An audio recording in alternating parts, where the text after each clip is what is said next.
Hello ninth class, my name is Deepti Singh. आज हम cover करेंगे लगभग 4 से 5 stanza of the poem. Okay, poetry से भी आपके स्टैंजा आते हैं 3 मार्क्स के। तो आज डे 3 है और थोड़ा सा एक बार रिवीजन कर लेंगे। Name of the poem, okay, यहाँ आपकी पोएम्स गिवन है। नेम ऑफ द पोइट आप स्क्रीनशॉट लेके भी रख सकते हैं, नहीं तो आप लिख लें, लिखने में आपको तैयार अच्छे से हो जाता है। Name of the poem The Road Not Taken, written by Robert Frost. Wind, Subramania Bharti. Rain on the Roof, Coates Kinney. The Lake Isle of Innisfree, William Butler Yeats. A Legend of the Northland, Phoebe Cary. No Men Are Foreign, James Kirkup.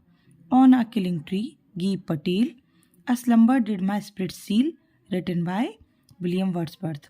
Okay, तो ये तो आपको रटे होने चाहिए, जिससे आपको easily वो 1 मार्क्स गेन करने में आसानी होगी। पहले मैंने सोचा कि आपको पूरा एक्सप्लेन करके कराऊं, बट आपने क्लास में अच्छे से पढ़ा है, तो हम लोग प्रैक्टिस करेंगे केवल आंसर देने की। ओके, तो देख लेते हैं। Extract from poetry for practice. Okay, extract number 1। When the humid shadows hover all over the starry spheres and the melancholy darkness gently weeps in rainy tears.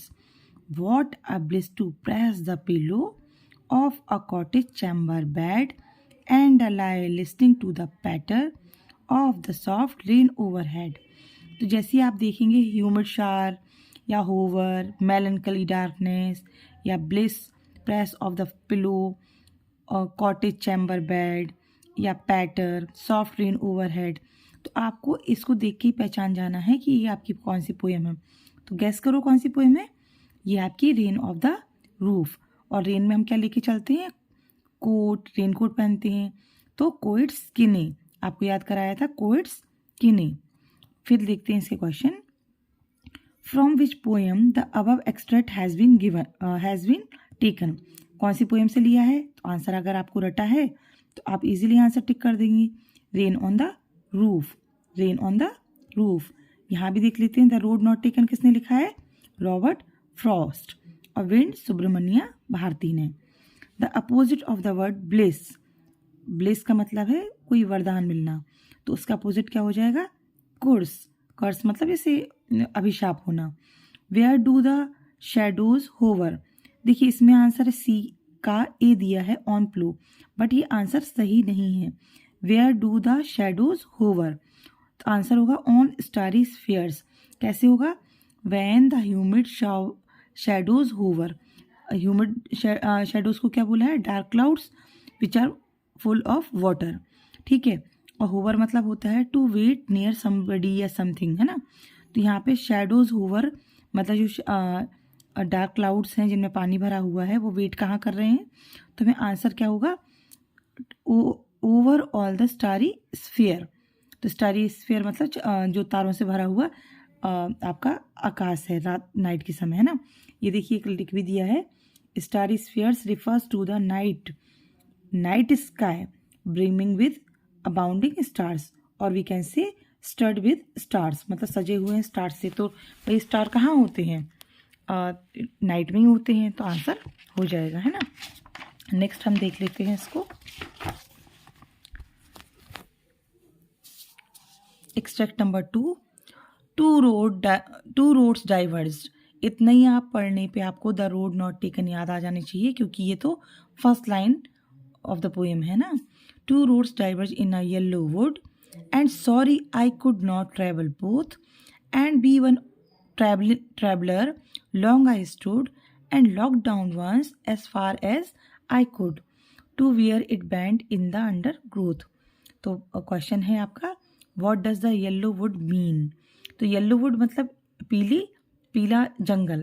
तो इसके मतलब क्या है, येल्लो क्यों बोला है, क्योंकि जैसे ऑटम होता है तो पतझड़ का मौसम होता है ना, तो सारी पत्तियां कब गिरती हैं, जब वो येल्लो हो जाती हैं, उनका कलर येल्लो हो जाता है, मतलब ग्रीन से येल्लोइश होने के बाद वो गिर जाती हैं, तो ऑटम सीजन। फिर है why was the traveller feeling sorry. तो भाई दुख क्यों महसूस कर रहा है, सॉरी क्यों महसूस कर रहा है, because he could not travel both the road at the same time, है ना। आपके सामने 2 चॉइसेस हैं, आप एक ही काम कर सकते हो, ऐसी इसमें 2 रोड हैं जिन पर उसे ट्रैवल करना है, बट सेम टाइम पे ऐसा पॉसिबल नहीं है।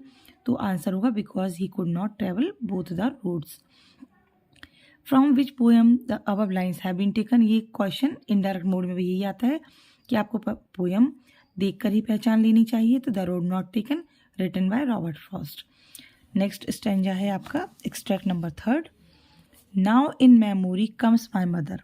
तो जैसे ही आप ये लाइन पढ़ें तो आपको याद आ जाना चाहिए ये रेन ऑन द रूफ की पोएम है और किसने लिखा है, कोएट्स की ने।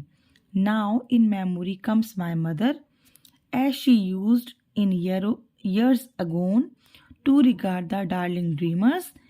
ईयर जो लिखा है ये ओल्ड इंग्लिश में बिफोर को रिप्रेजेंट करता था, ठीक है। तो क्या पढ़ेंगे, before she left them till the dawn, O I feel her fond look on me as I list. तो ये जो लिस्ट है यहाँ पे लिसन से मतलब है, ओल्ड इंग्लिश में लिस्ट मतलब लिसन।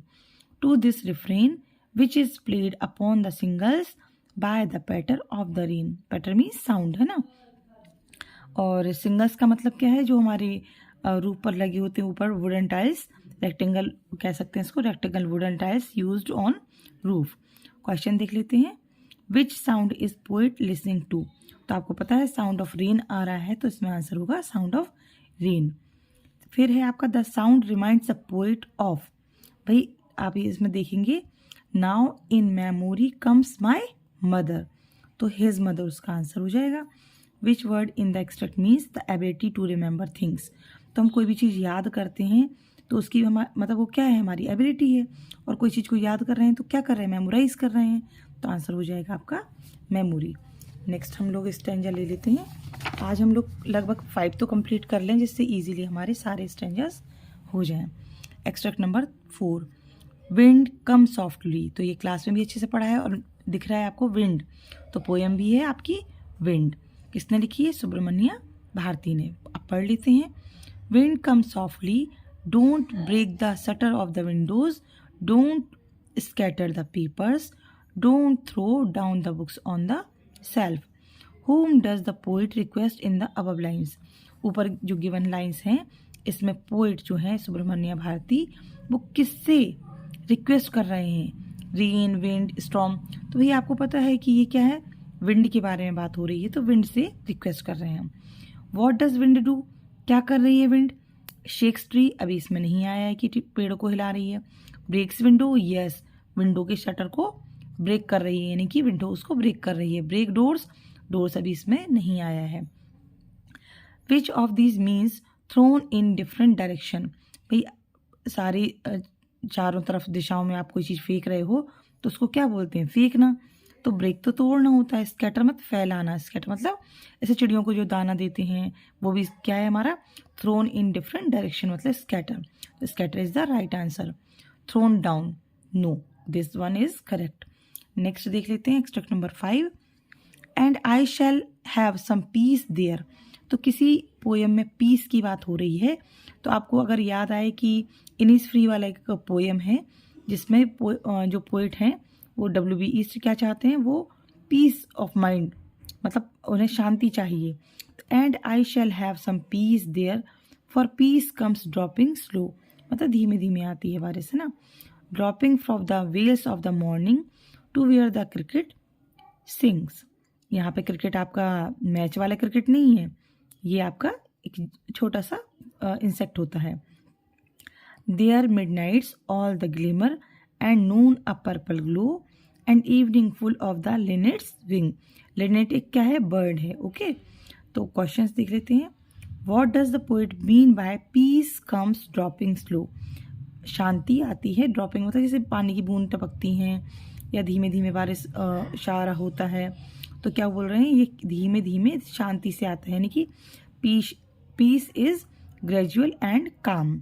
आंसर भी आपका क्या हो जाएगा, पीस इज ग्रेजुअल मतलब धीमे धीमे, काम मतलब शांति से, ग्रेजुअल एंड काम। What is a Lynette, Lynette आपको बताया था ये क्या है, एक पक्षी के बारे में बात होती है, a type of a word. How does the poet feels about the lake of Innisfree. तो पोएम का नाम भी है द लेक ऑफ इनिसफ्री, है ना। तो कैसा बताया है कि फील कैसा करते हैं, तो ही फील्स होपफुल।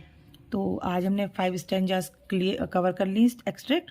ये आप रिवीजन कर लीजिए अच्छे से, ना समझ में आए तो कमेंट करिए। Thank you.